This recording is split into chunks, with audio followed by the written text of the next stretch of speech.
यह शोभायमान अयोध्यापुरी श्री रामचंद्र जी के परम धाम की देने वाली है। सब लोकों में प्रसिद्ध है और अत्यंत पवित्र है। जगत में 4 खानी के अनंत जीव हैं। इनमें से जो कोई भी अयोध्या जी में शरीर छोड़ते हैं वे फिर संसार में नहीं आते।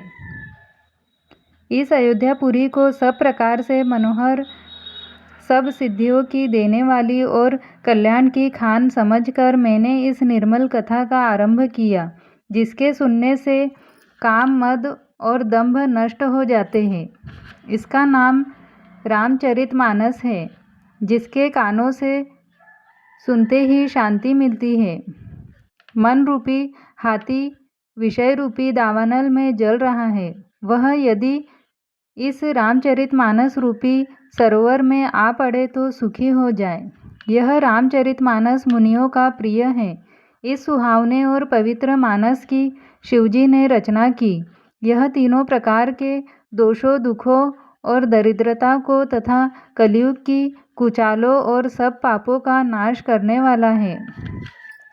श्री महादेव जी ने इसको रचकर अपने मन में रखा था और सुअवसर पाकर पार्वती जी से कहा। इसी से शिवजी ने इसको अपने हृदय में देखकर और प्रसन्न होकर इसका सुंदर रामचरितमानस नाम रखा। मैं उसी सुख देने वाली सुहावनी राम कथा को कहता हूँ। हे सज्जनों, आदरपूर्वक मन लगाकर इसे सुनिए। यह रामचरितमानस जैसा है, जिस प्रकार बना है और जिस हेतु से जगत में इसका प्रचार हुआ, अब वही सब कथा में श्री उमा महेश्वर का स्मरण करके कहता हूँ। श्री शिवजी की कृपा से उसके हृदय में सुंदर बुद्धि का विकास हुआ, जिससे यह तुलसीदास श्री रामचरितमानस का कवि हुआ। अपनी बुद्धि के अनुसार तो वह इसे मनोहर ही बनाता है, किंतु फिर भी हे सज्जनों, सुंदर चित्त से सुनकर इसे आप सुधार लीजिए।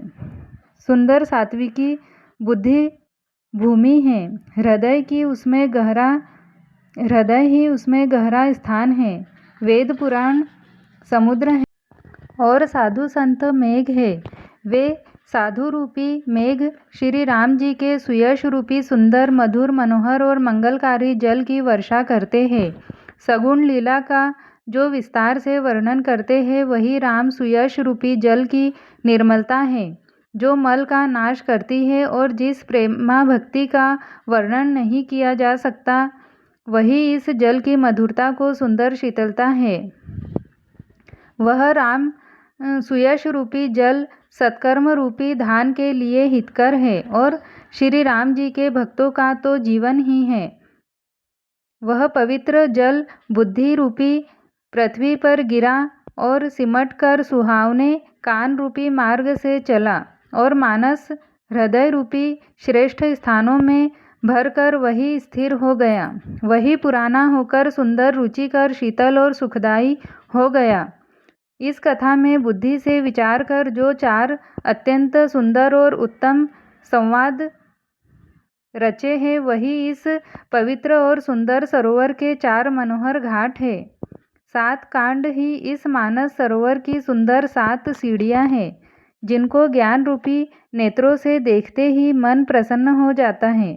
श्री रघुनाथ जी की निर्गुण और निर्बाध महिमा का जो वर्णन किया जाएगा, वही इस सुंदर जल की अथाह गहराई है। श्री रामचंद्र जी और सीता जी का यश अमृत के समान जल है। इसमें जो उपमाएं दी गई है, वही तरंगों का मनोहर विलास है। सुंदर चौपाइयाँ ही इसमें घनी फैली हुई पुरयिन कमलिनी हैं और कविता की युक्तियाँ सुंदर मणि मोती उत्पन्न करने वाली सुहावनी सीपियाँ हैं। जो इस सुंदर छंद, सोरठे और दोहे हैं, वही इसमें बहुरंगे कमलों के समूह सुशोभित है। अनुपम अर्थ, ऊंचे भाव और सुंदर भाषा ही पराग, पुष्परज, मकरंद, पुष्परस और सुगंध है।